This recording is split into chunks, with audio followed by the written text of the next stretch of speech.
Hey, and welcome to the Sit Down with Suzanne podcast. I am your girl, Suzanne, also known as Positively Suzanne. Now, remember, this podcast was created with us in mind. It is a reminder that not only are we worthy, but we deserve the best versions of ourselves. So grab a cup of tea or your beverage of choice and sit back and relax and join me on this journey. Hi, guys. This is Suzanne. I am so excited to be back with a brand new episode of the Sit Down with Suzanne podcast.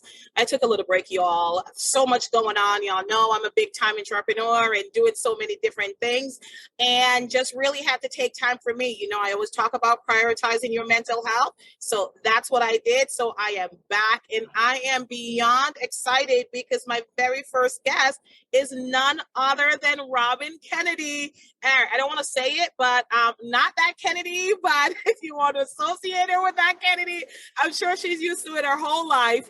But she is running for state senate, y'all. And I met her at an event a few weeks ago. And I tell you, I adored her. And I just knew that we we're going to be connecting and doing things. So I am going to give her the floor to introduce who she is and what she's doing. And then you're going to get to know her through this interview because you know how I do. I like to talk to people that inspire me. So Robyn, welcome to the Sit Down with Suzanne podcast. How are you today?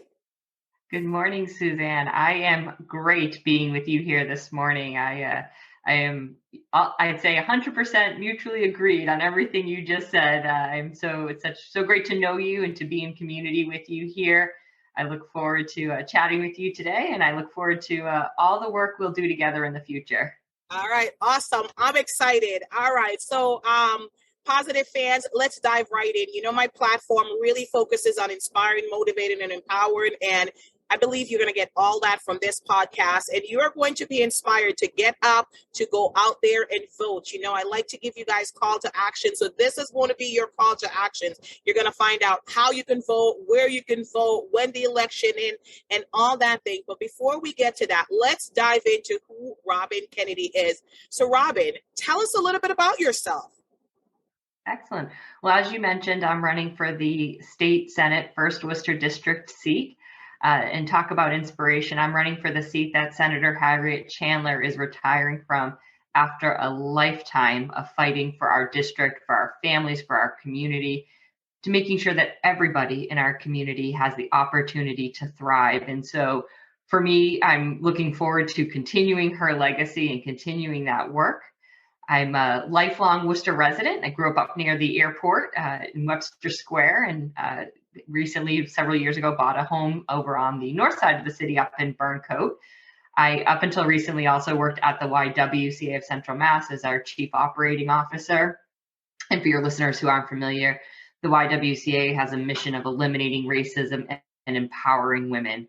So that mission is core to who I am and what I do, both professionally and personally. And we're also a multi-service agency that has everything from early education and care to transitional housing to domestic violence services and to wellness and health equity and youth development programming. Prior to that, I actually spent most of my career in state government, working for former Lieutenant Governor Tim Murray and former state senator Ed Augustus years ago before he became city manager in Worcester. So really looking to bring that state government experience and equally as important, my work in the community, serving the community, to the State House to be able to help support and serve the 1st Worcester District. Oh, that's wonderful. There's so much information packed into that. First, I heard you grew up in Worcester, so you are running for a district in Worcester. So that's fantastic that you're familiar with it, because I think Worcester is such an interesting place. I remember when I moved there, I'm going to tell my age, over 20 something years ago. And it's so different from what it is today. But I've always loved Worcester. I always felt that it's a quiet town and it's a loud town. But I think that you could just be who you want to be in Worcester. And, you are right. And, thank you for paying homage to Harriet Chandler. She's been in that seat for so long, did a lot of amazing things. So step into those shoes. I absolutely know that you can fill them and wear them. And you know what? Go even further, because this, where we are in this culture right now, I just think that the possibilities are endless. And I think more and more they're recognizing just the capacity and the capability of women and what we can do. So some of the things and the challenges that she faced in the past, I pray that you won't face the same. It's not, the old boys club anymore, that, you'll get your foot in the door and, smash that glass table to smithereens.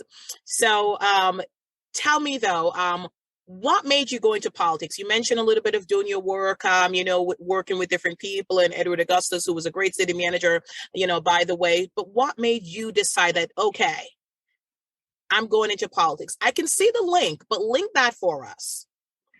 Sure. And I think it's really important to something that you referenced. Worcester is an amazing city. It's, the city of many neighborhoods that are all tied together by a common bond and a common community. And but Worcester has seen a lot of change in the last several years. It's a very different city from the one that I was born into. And we've seen a lot of new development and a lot of new investment happening in our community. But I think it's incredibly important while all this new development is happening that we have leaders that are particularly mindful to ensure that every resident benefits mutually from the growth that's occurring here. When we have a lot of developers coming in, we've seen, for example, that a lot of the new housing developers that have come in are building vast majority of market rate housing. That is pricing out a lot of the residents here, both those workforce housing as well as affordable housing.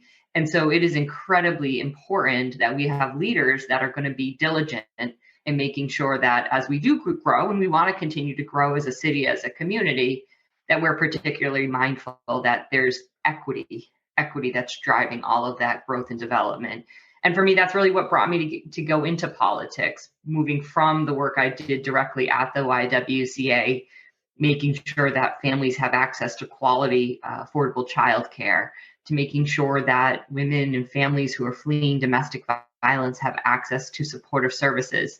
We have a transitional housing program for women who are unaccompanied by their children. And we see the struggles, particularly that these women experience when they're, trying to move out of homelessness, trying to find stable, safe, secure housing, and really the lack of permanent, affordable options that are available when they're looking to exit our transitional program. And for all of these reasons, and knowing that there's real solutions out there if we're focusing and working on them, really is what's driving me moving from the community work into politics, back into government, to be able to continue the work that I did while working in government years ago. All right.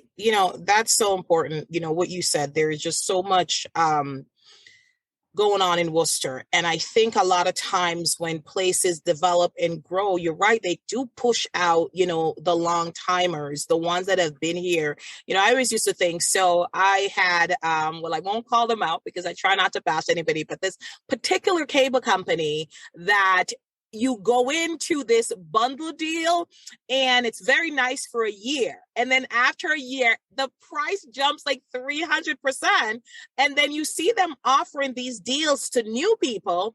And you're like, hey, what about us? And they're like, yeah, you don't qualify. You've been a member for, 3 years. And I'm like, well, shouldn't loyalty be rewarded? And that's how I feel about the housing situation in Worcester. They were there on, and like the development, and they're going through that. But now folks are moving from Boston because Boston is too high to come to Worcester, and they can't afford to live in the place that they grew up. How sad is that? So I'm glad you highlighted that and how important it is for us to really work together to build a better community, because we don't want to lose the longtime Worcester residents. That's our history. And, we have to be inclusive. And that's, one of the things I like about Worcester. I came here when I was 16 years old from Jamaica, and, I saw a plethora of different races and cultures and religion and just everything you can think of. I mean, my 16-year-old eyes were goggling because I just wasn't used to that. But I want that to retain. I want that to stay. I want everyone to have that experience, and not only a certain tax bracket being able to live in Worcester. So I'm glad that you recognize that that's an important issue, and it's something that you are going to continue to fight for.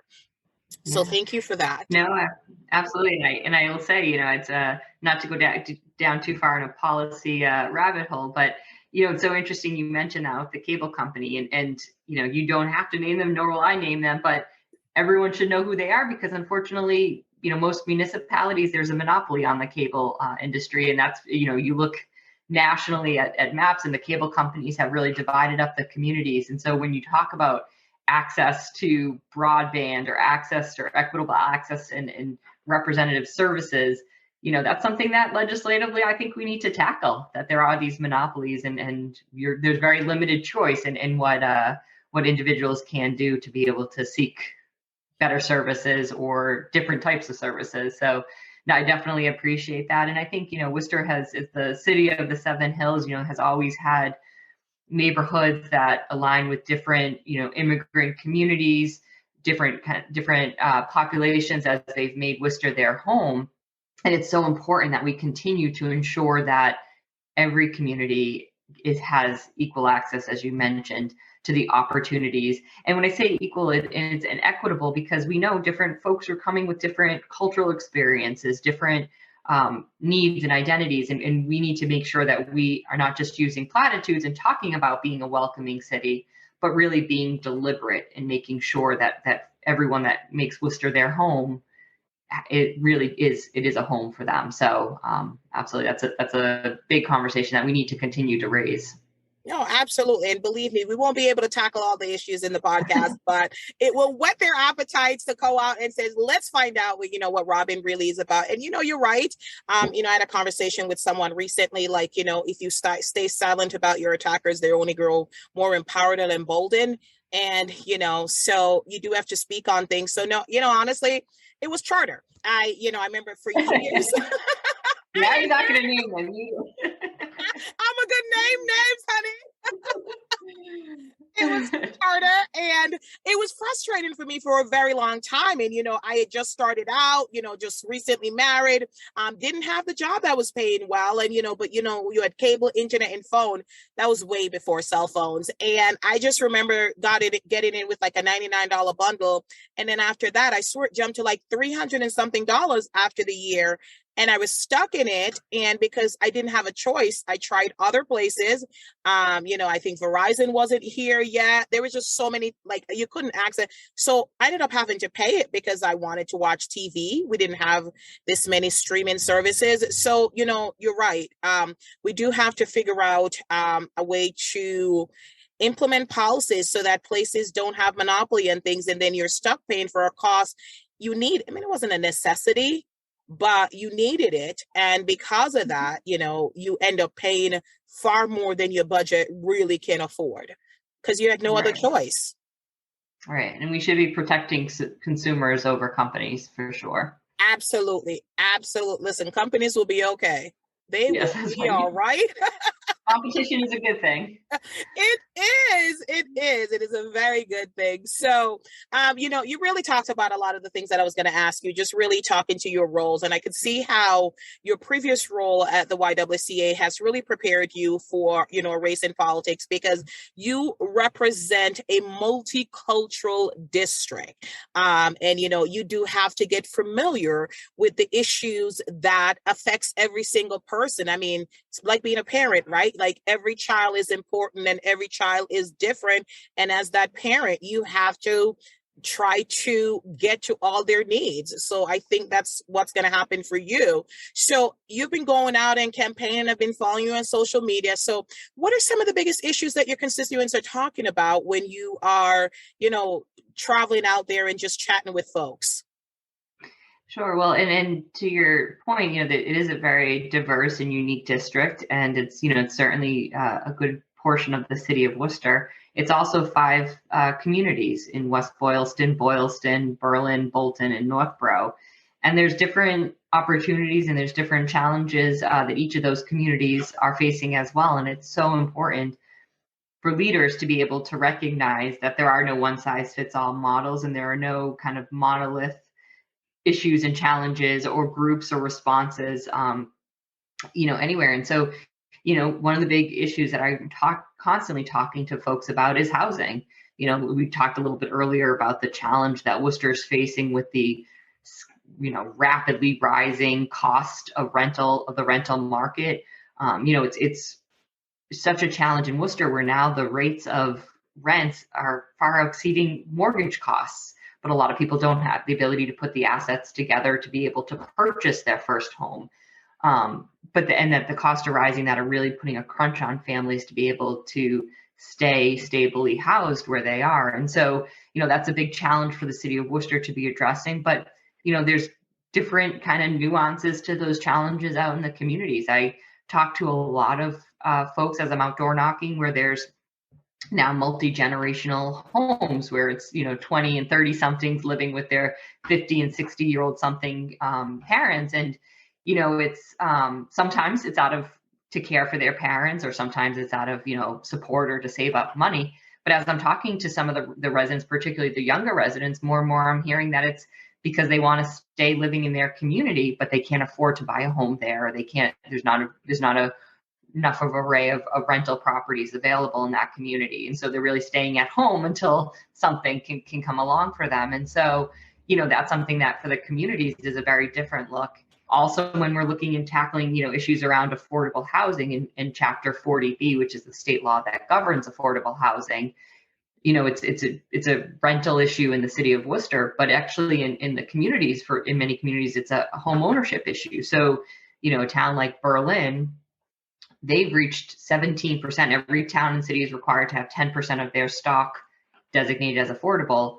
Berlin is at 17%, but they're consistently losing units because the threshold that a family has to have for income to qualify as being, affordable income wise is about $2,000 less than what a mortgage company will mortgage a property based on.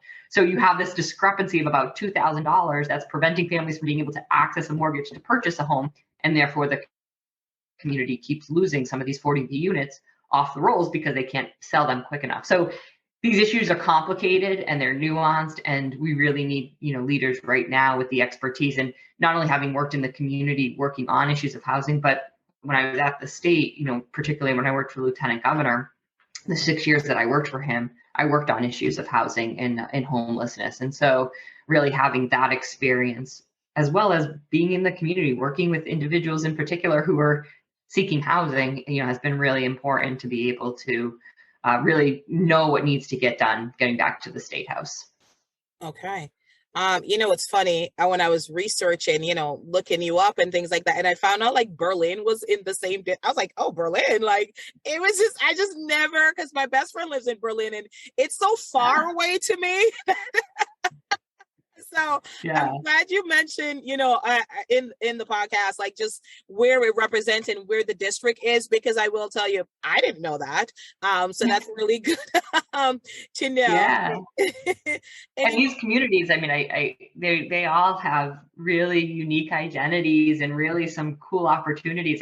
Just to give it a quick example, in Berlin, they have, there's this community center called 19 Carter. It used to be a Methodist church that had gone unused and somewhat had become dilapidated. And so the community came together and fundraised and have rebuilt this beautiful, beautiful building and have made it into a community center that anyone in the community can enjoy. But they also have weekly coffees and weekly lunches so that they have folks have a place to come together. So, just really cool opportunities in these communities.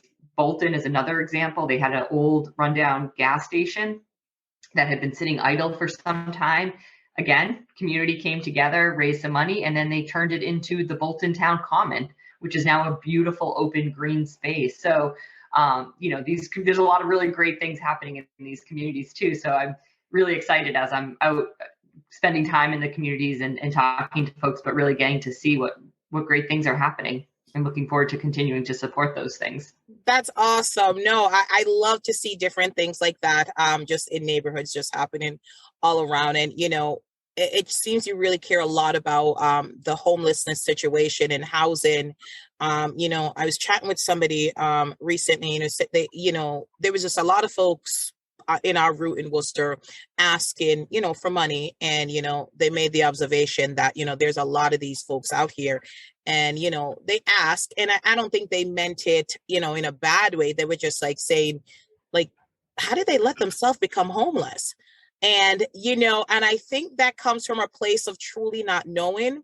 And, I said, what, why do you think? And I said, yeah, there's mental health challenges and things like that, but people don't choose to become homeless. I see mothers on the street with kids and living in cars and things like that, and I think it's situations like this where the rent becomes so much and, they're moving the minimum wage, but you can't afford to buy gas and pay your bills and, things like that. And, housing, which is the biggest and most crucial basic need.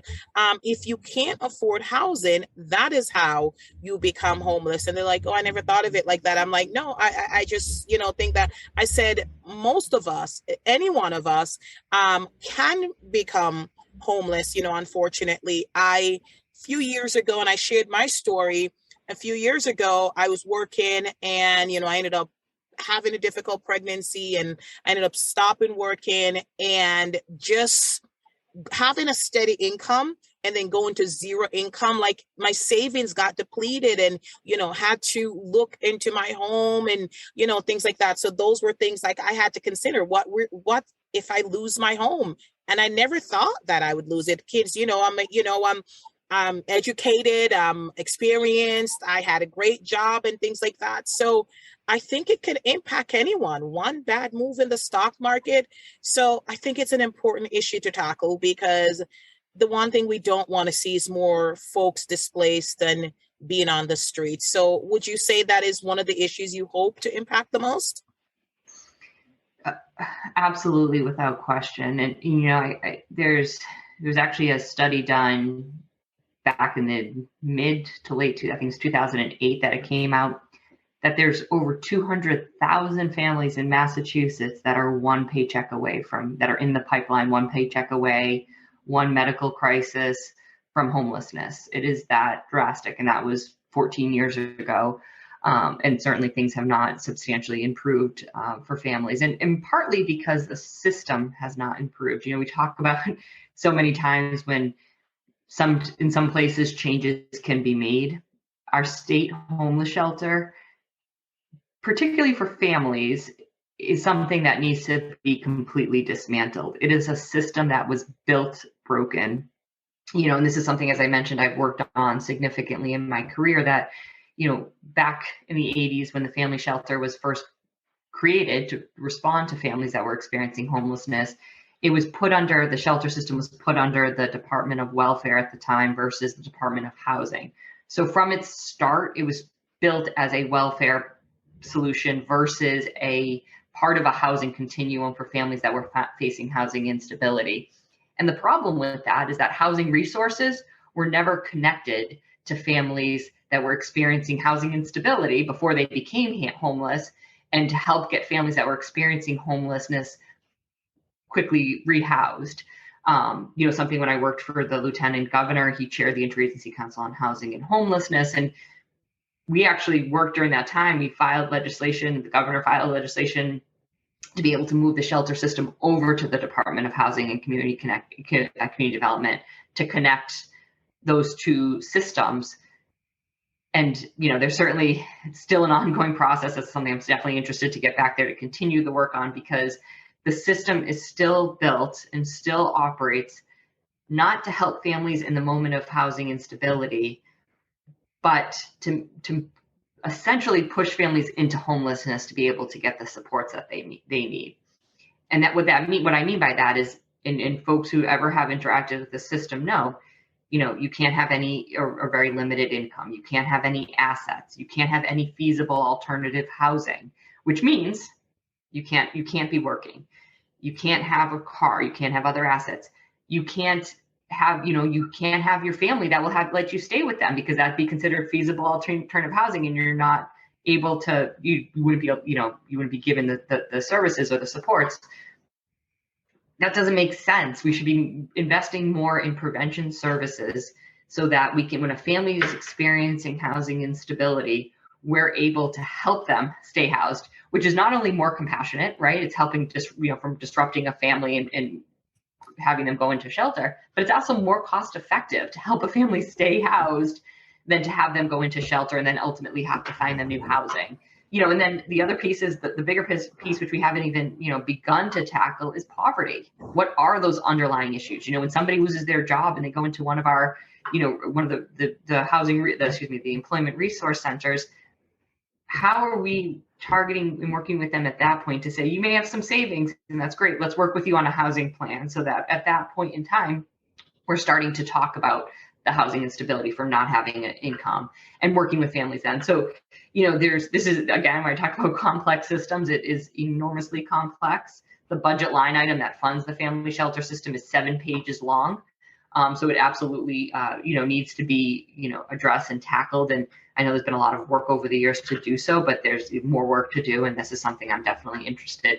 And then flipping, certainly as well with both families and individuals that are experiencing homelessness, you're absolutely right. We have not invested sufficiently in supporting the underlying supports that folks need that cause folks to go into homes, whether it's mental health supports, whether it's substance misuse treatment. We haven't invested enough. We haven't invested in, case management supported agencies. And so, it's something that we certainly need to be able to continue to provide adequate resources and the right types of supports that folks want. And that's the other thing, we kind of make these assumptions that, well, it's there, so why aren't they taking it? But when we don't know what their experience is like with those systems, when we don't know, maybe they've been harmed in those systems or in those agencies or organizations. And so just because it is there and available doesn't mean it's safe or welcoming for someone to go into. And so we need to be cognizant and we need to recognize that and make sure that there are adequate and the right types of supports available. All right. I'm really glad you said that. And I'm going to go off the topic after, because this is an issue we can literally spend the whole podcast talking about. Yes. It's so important. But I will say this, when I experienced home instability, I had gotten a really good paying job and convinced my husband to give it all up, being an at-home dad and go back to school. So I was the sole breadwinner and had a complicated pregnancy and had to choose my child, and stop working. Then we went from this income to zero income. And, we were doing all this and I was cashing out 401k, bad decision, by the way, and just doing a lot of things, but I needed money. I needed to eat, right? I remember going to a place, it was RCAP Solution. And I remember going there because we were on the verge of, we hadn't paid the rent in months. And I remember to this day, and I'm still traumatized by it, they couldn't help me because I hadn't lost my home. I was told that if I ended up in a shelter, they would give me money towards finding a place to rent. And I remember saying, well, shouldn't you try to help me keep my home? And I did have asset. I had a car. It wasn't mine. I was still paying for it, but it was considered asset. I had a car that wasn't working, but I owned it outright because I paid for it. It wasn't working.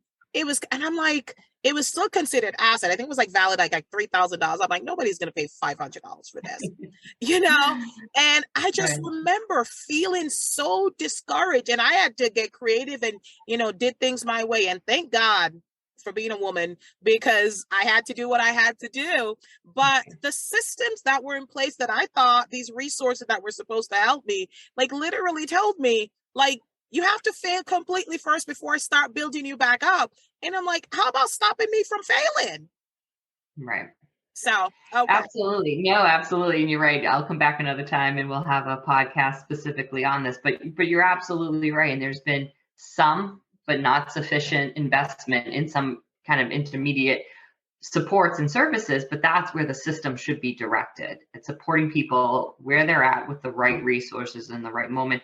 And the frustrating thing is, not only is it better for families, it would absolutely be better to be able to stay in their homes, but it's more cost effective. It costs on average for a family to stay in shelter for a year. It's about, and this is a somewhat outdated figure, $37,000 a year.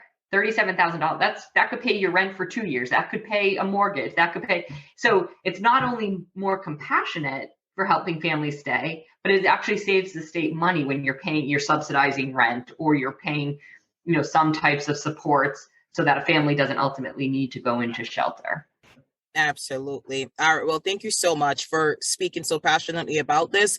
I can see that it's something that you're passionate about, and I can definitely tell that it's something that you're going to tackle head on and just really try to dismantle the broken system that's in place. And well, there's been work done over the years, but as with everything else, we have to grow and evolve if we want to continue to have an inclusive community. If we want to continue to have a community where everyone feel like okay, they're not one paycheck away from losing it, because I've been there. It's not a lovely feeling. It is truly not a lovely feeling. So thank you for speaking on that topic. So let's shift gear for a minute.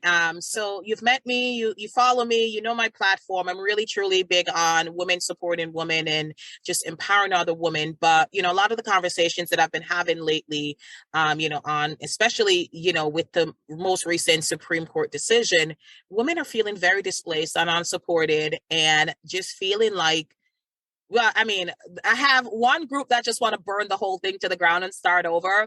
And I have the other group that just wants to give up and run away to a beach somewhere, but they don't know how they're going to support themselves. And then, some just want to go to battle. So, but the bottom line is women are feeling very displaced. So have you gotten that feeling, and how are you connecting with women who are just say, like, what's the point? Yeah, and I have to say, I think on a daily basis, I go through each of those feelings. And it's, I try to redirect and stay focused, but it's so hard. And I completely, I can feel that. It's and that's, talking about these issues. This is why representation is so important, because I'm not talking about some theory. I'm talking about my own healthcare. I'm talking about my own decisions and what's going to happen with my body and the choices that I am or am not going to be able to make. And that representation is so important. And even in Massachusetts, which we consider ourselves to be a pretty progressive state, only 30% of the legislature is female. 30%, and that's going down. It was at a high of 32%, and it's now down to 30%. And so representation is incredibly important. Thanks to Senator Chandler, and in 2018 and before, when people were still saying we were crazy to be thinking about this, that Roe v. Wade's never going to be overturned, Senator Chandler fought to pass the Roe Act. And she did so when it wasn't popular. And she did so when, like I said, people were saying, why are you talking about this? It's not, it's not an issue. Massachusetts had some of the most stringent laws on the books in the nation that were all, superseded by Roe v. Wade. But had Roe been overturned, we would have been one of the strictest states in the books and in the country in terms of being able to access reproductive care. And so she did that at a time that was able to protect us, with that foresight, with that leadership. Again, it wasn't easy. She had a lot of pushback. The governor vetoed it. So that's why it's so important to have that representation, to have that understanding of this is something that's important for us to be able to continue to tackle.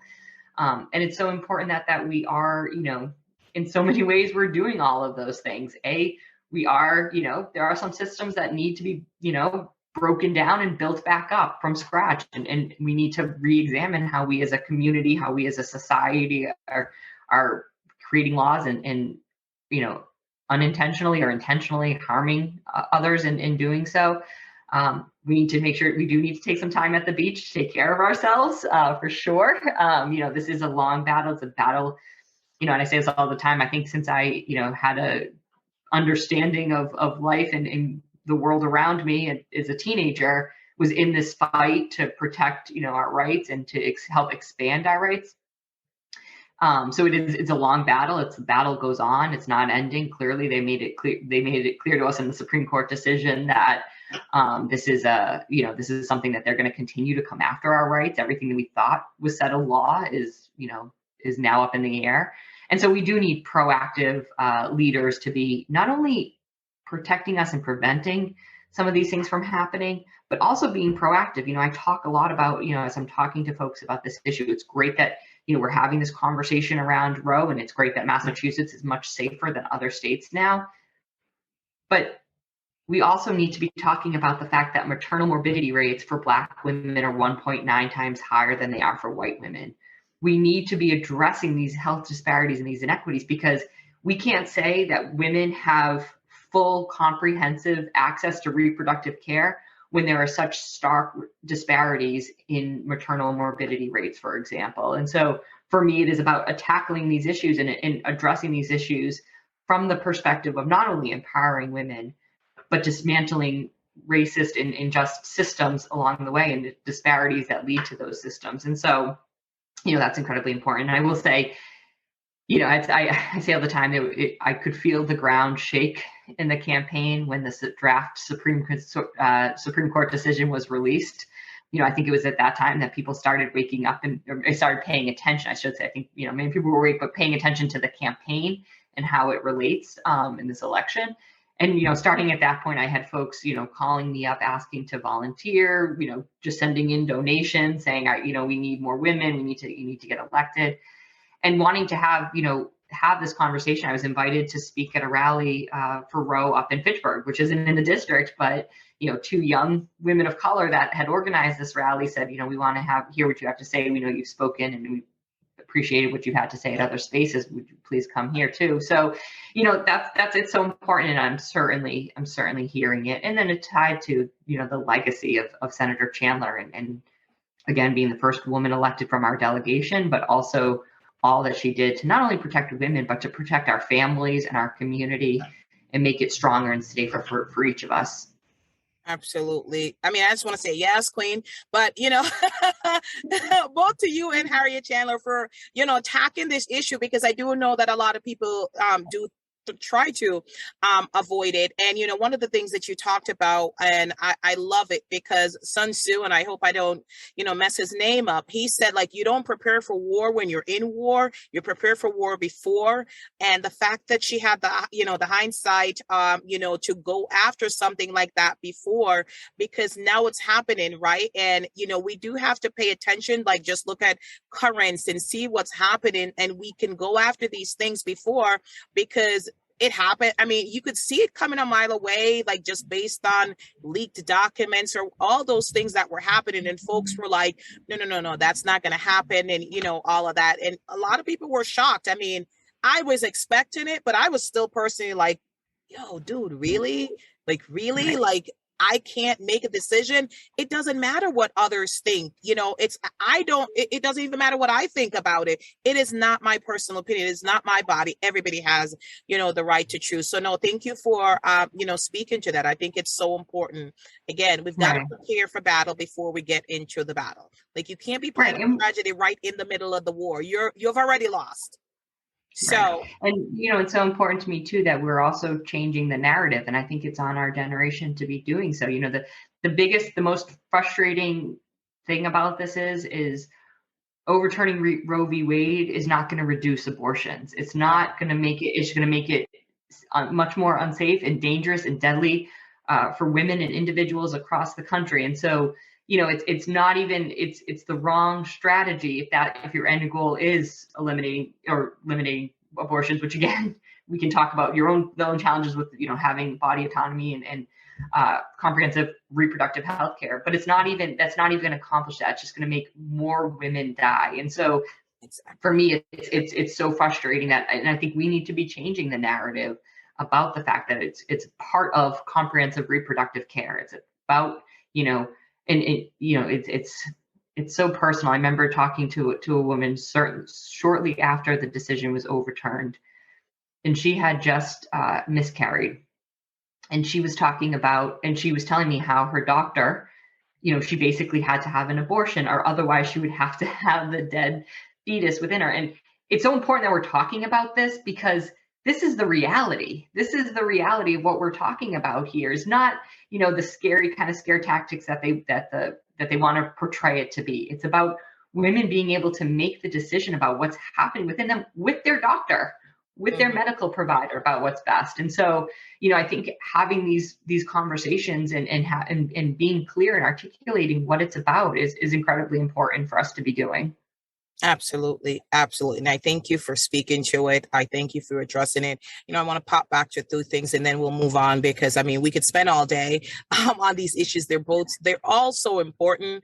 But I really want to give the listeners just a feel of, your thoughts on a couple of things. But, one thing you highlighted, talk about, just the average of women in politics in Boston, compared to, men, right? And then when you dig deeper into minorities, Blacks or Asians or Hispanic or things like that, like it gets even narrower. So we certainly need to do what we can to ensure that others are represented, because representation matters. It's important to me when I see a woman, I see a Black woman, I see an entrepreneur. There's all these things we connect with and identify with. But when we see somebody that represents us, any part of us, we feel empowered because we're like, okay, they could do it. And it gives us hope and it inspires us. So I'm glad that you're in this race. And I want you to, like, other women listening to you and hearing you and seeing you will be inspired to start their own journey in whatever they are, to just dismantle in the system. And, another thing I wanted to talk about, I took my daughter to the doctor the other day, and the doctor, my daughter's 15, and she was speaking to my daughter as an intelligent human being. And I like that, because normally they ignore her and speak to me. And my daughter was answering and she asked questions. And I like that. And when I left and I said to her, it was a female doctor.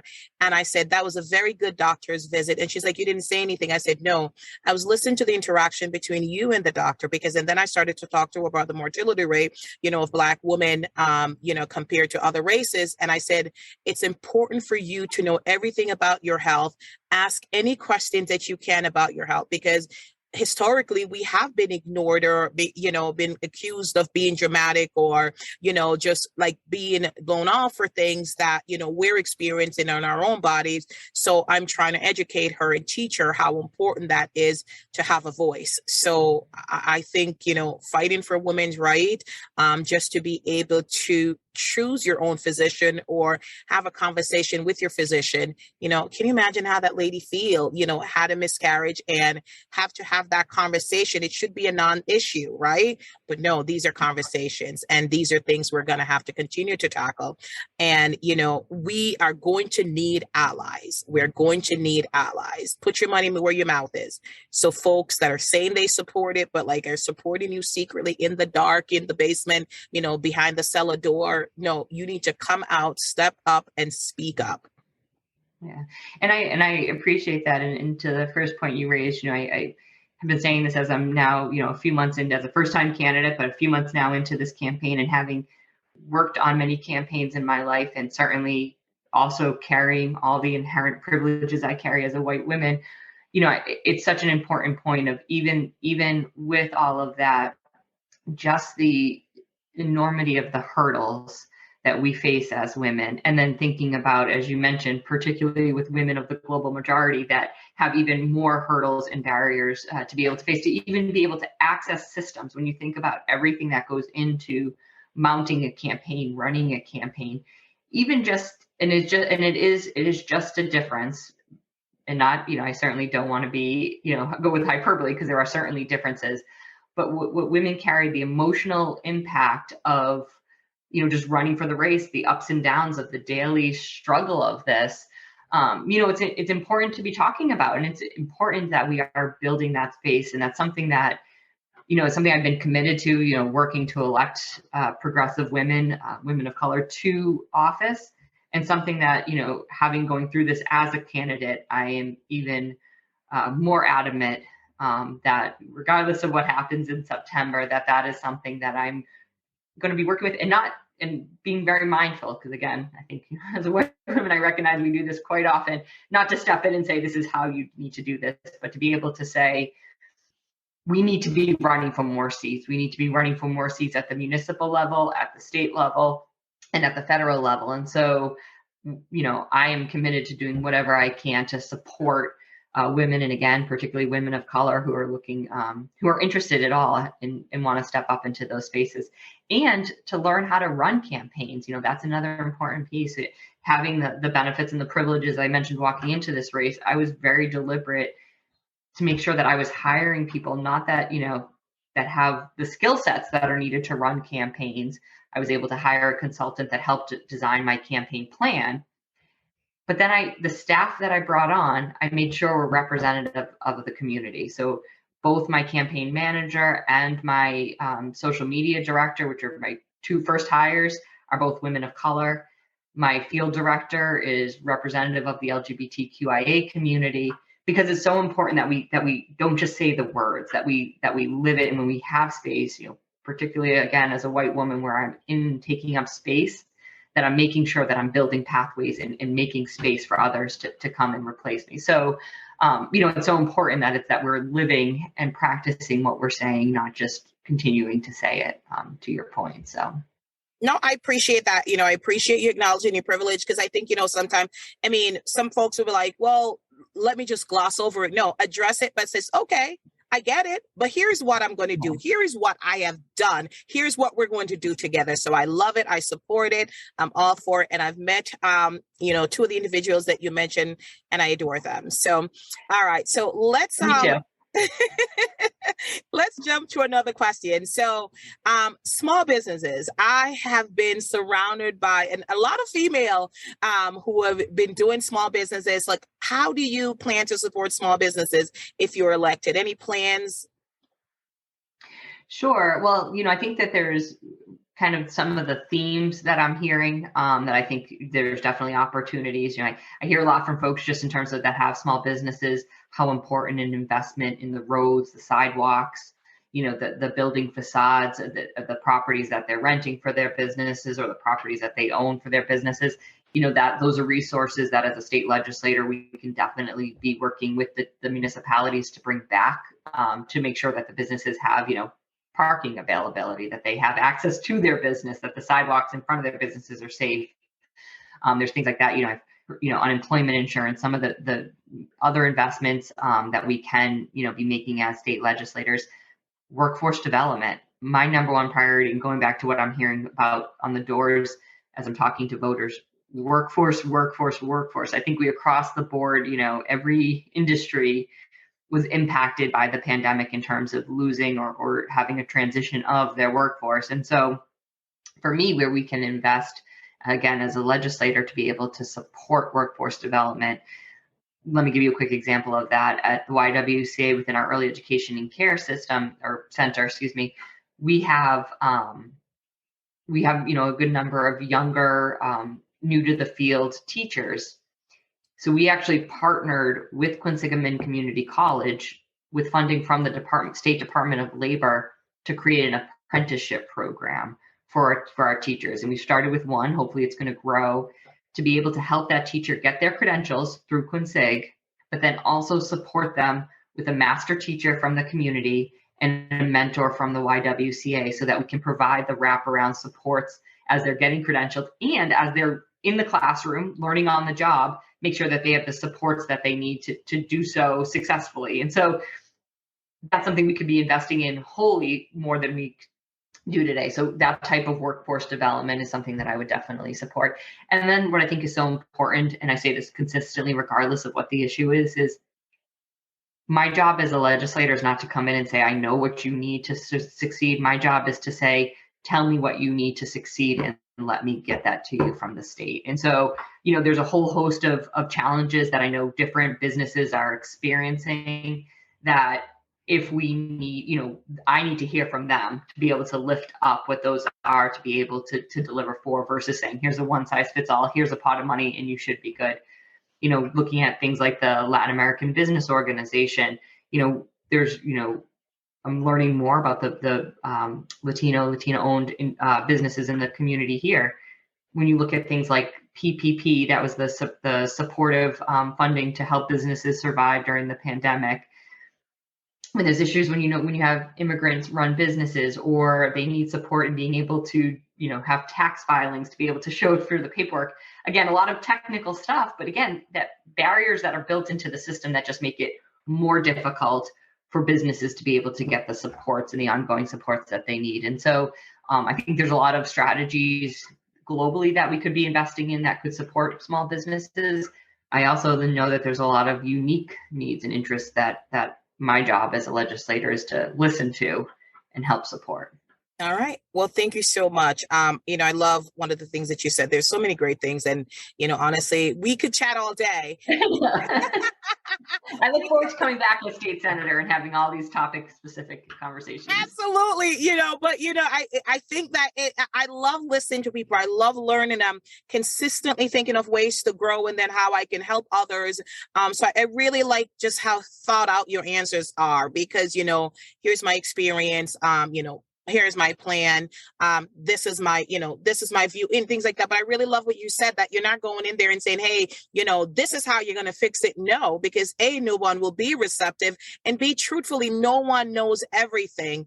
And most things, especially with a system like that, that's been around for so long, we do know it's broken, but there's no one thing that's going to work. It's going to be many, many strategic things that's going to help, and multiple people that's going to do it. I don't think any one person, believe me, because if there was one person who could do it all, like, send them to me right now.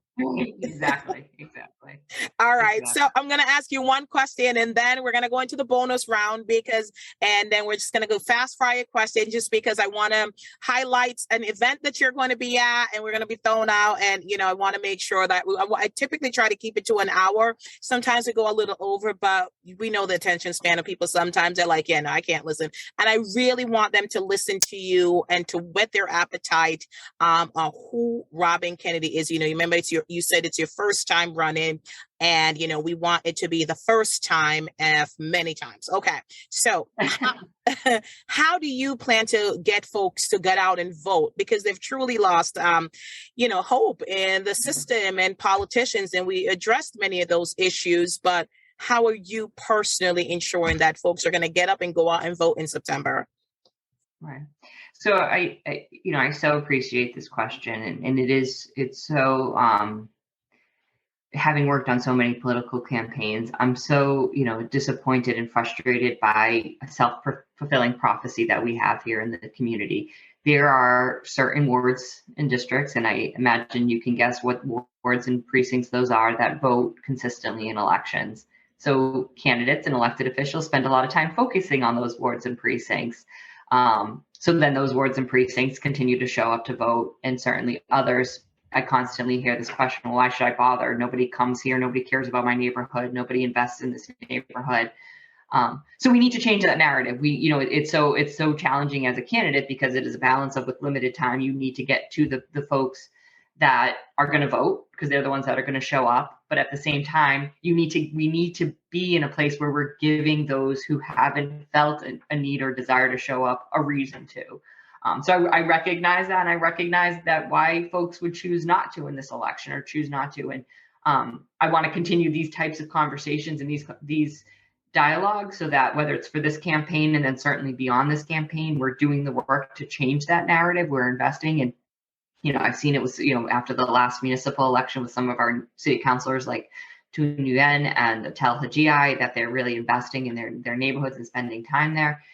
We need to continue that momentum of changing that narrative, because it is incredibly important. But in terms of a campaign strategy, our whole campaign is about direct voter contact, mostly through door-to-door, knocking on doors, talking directly to voters, and capturing where folks are feeling in terms of, whether they're going to strongly support me, or whether they're still on the fence, still undecided, or they may be supporting my opponent. And we're capturing all of that data so that come election day, we can follow back up with folks and say, hey, thank you for your support. Just want to make sure you got out there to vote today, or make sure that you voted early, or that you've been able to cast your vote, because it's incredibly important. So for me, across the district, across the board, it's important that we're talking to voters and really capturing that information.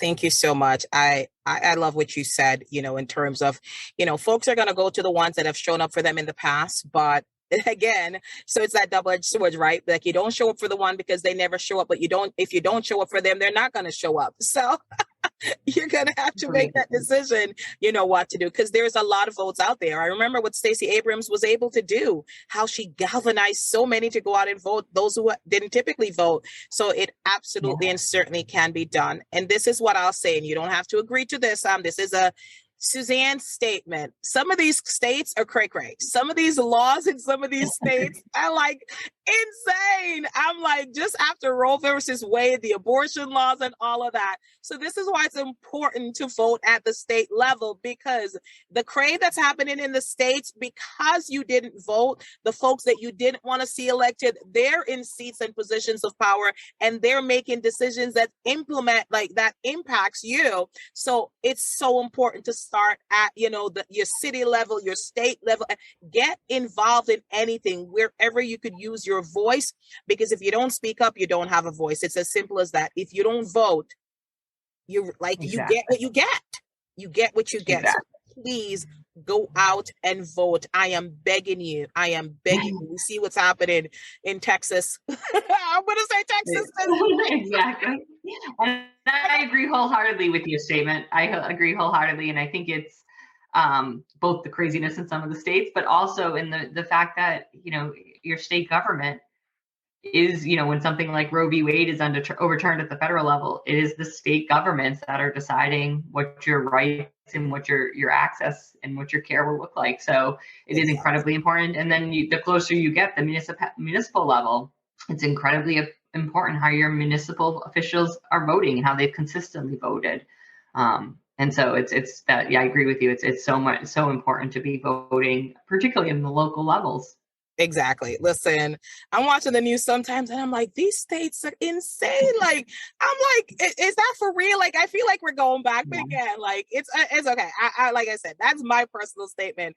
These states are cray. Get involved in municipal levels and cray, straight crazy, and state level, and like everything, because the ones from the municipal level goes to the state level, then go to, Washington. So if they're unchecked in the municipal level, then they're unchecked in the state level. Try checking them when they're in Washington. So let's start from the seed. Let's start from the seed. All right. So we're going to do a rapid fire round. And I love your answers. They're so thought out and so thoughtful. But I'm whetting their appetite with these next couple of questions. So who was the biggest influence in your political career? I'd say State Senator Ed Augustus, when I worked for him in the state Senate. Okay. All right. If you were to describe in one sentence your opinion of the state of the economy right now, what would you say? I would say that people are struggling, and it is on legislative leaders to support and make things easier for our residents. Okay. What is your opinion of the state of education, especially student loans? So that's a very broad question. I will say, in terms of student loans, I do support the effort of Senator Elizabeth Warren and others who are trying to reprieve from student loans. It's people shouldn't be going into a lifetime of debt to be able to get an education, to be able to get a job. Certainly carrying my own student loans, I certainly appreciate that. Overall, I think that the state of education is good. We have phenomenal teachers. That said, there are a lot of internal struggles. We need to look at, disparity rates and continue to track the disparity rates for discipline here in our schools, et cetera. So it's good, but we have work to do. All right, perfect. Your opinion on the state of healthcare? I mean, we talked a little bit about Massachusetts, but healthcare in the country. So Massachusetts has done a really good job on getting residents enrolled in healthcare. We have a lot of work to do to address systemic disparities in access to quality, comprehensive, and affordable healthcare.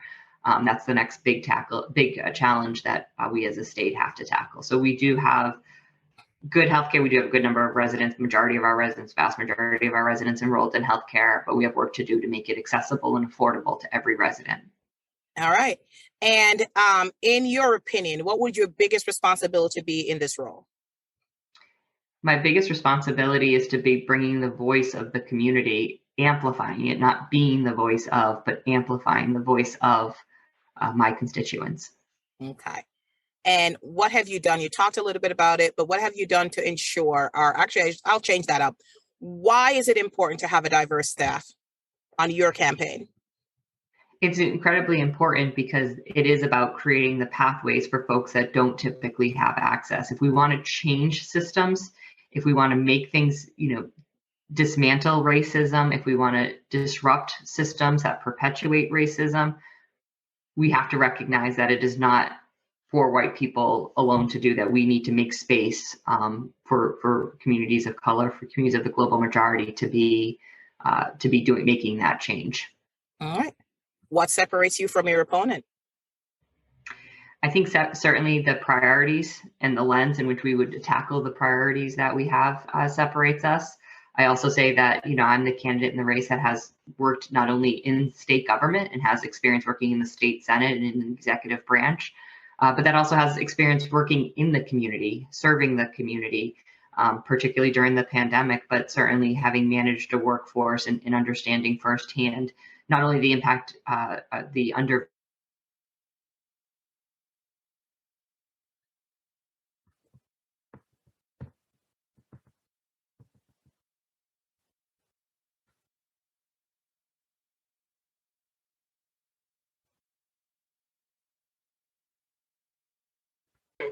All right, thank you so much. So, Robyn, final question. Why should we vote for you? Well, I would, certainly ask folks for my vote, partially because I do have the experience, having worked in state government, to really be able to hit the ground running, understanding both the state legislative process and budget process, as well as having worked in the executive branch and really understanding the relationship between the executive branch agencies like DTA, like Department of Housing and Community Development, and the relationship they can have to make a positive change with the legislature. But also because of my work in the community. My life has been about building within community, and certainly my work at the YWCA over the past several years has amplified that. And I look forward to continuing to do that work in the state legislature with community. So I'd ask you to support me. All right, fantastic. Thank you. Well, you've certainly got my vote. So thank you so much. So Robyn, it has been such a pleasure just chatting with you today. I would certainly love to go all day, but we cannot. But I appreciate all the questions you answered authentically, honestly. I appreciate that, the voters, the listeners will appreciate that. And, we're excited. And I'm going to jump into that to say that I am hosting an event for you, a fundraiser for you on August 11th at Life Garden Cafe. And I'm so excited about that because it will give the constituents an opportunity to come and chat with you directly and ask some of these questions. And I'm hoping that this podcast kind of opens that up and they'll get to hear a little bit of who you are and come ready and waiting and just asking questions and donating. Absolutely. And I so appreciate your support, Suzanne. I appreciate that we were able to connect a few weeks ago, and certainly, the relationship we're building. And I really appreciate and value that, and certainly appreciate and value your support in this race. And I'm really looking forward to the event and look forward to meeting folks and answering any question that folks have. Perfect. Absolutely, me too. We met at the power of the purse, and this is the power of connecting, of networking, of women. There's so many power in that statement. All right, Robyn. So as I'm wrapping up, let's tell them when the vote is, where they can vote, and all of that, and then we'll wrap it right up. Absolutely. So Election Day is Tuesday, September 6th. Certainly, everyone should have received in their mail a request or a letter to submit to request a mail-in ballot. So if folks are going to be away for the long weekend for Labor Day and maybe plan to extend that into the 6th, I certainly encourage you to get your mail-in ballot to request in today so that you can vote early and ahead of time before going away for the weekend. Perfect. All right. Thank you so much, Robyn. It has been a pleasure to speak to you, to learn more about you. And as I continue to follow you and learn more about you, I'm truly impressed and I'm excited about the future and what you are going to be able to do when you're in there and just dismantling system and learning and growing, because I think you have to learn and grow every single day.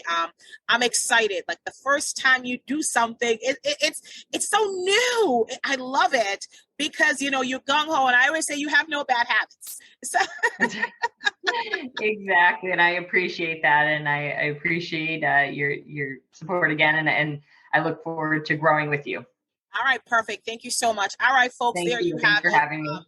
State Senate candidate, Miss Robyn Kennedy, outstanding guest on the podcast, the Sit Down with Suzanne podcast. Listen to the podcast, share the podcast with everyone, and then come to the event on the 11th of August from 5 to 9 at Life Garden Cafe at 1048 Main Street, where you get an opportunity to not only see Robyn, but chat with her and actually experience some fabulous food from female entrepreneurs. So until next time, this is Suzanne saying, please listen to the call to actions that I'm going to talk about right after this. As always, guys, this is Suzanne saying thank you. I am saying I am humbled by your continued support. I am humbled by you continuing to tune in every time there's a new episode. I appreciate it because I know that there's a lot of podcasts out there for you to choose from, so that you continue to choose mine and listen to it. I appreciate it. So a couple of things. Want to keep reminding you guys that the Sit Down with Suzanne podcast is available. It is on my website at www.positivelysuzanne.com.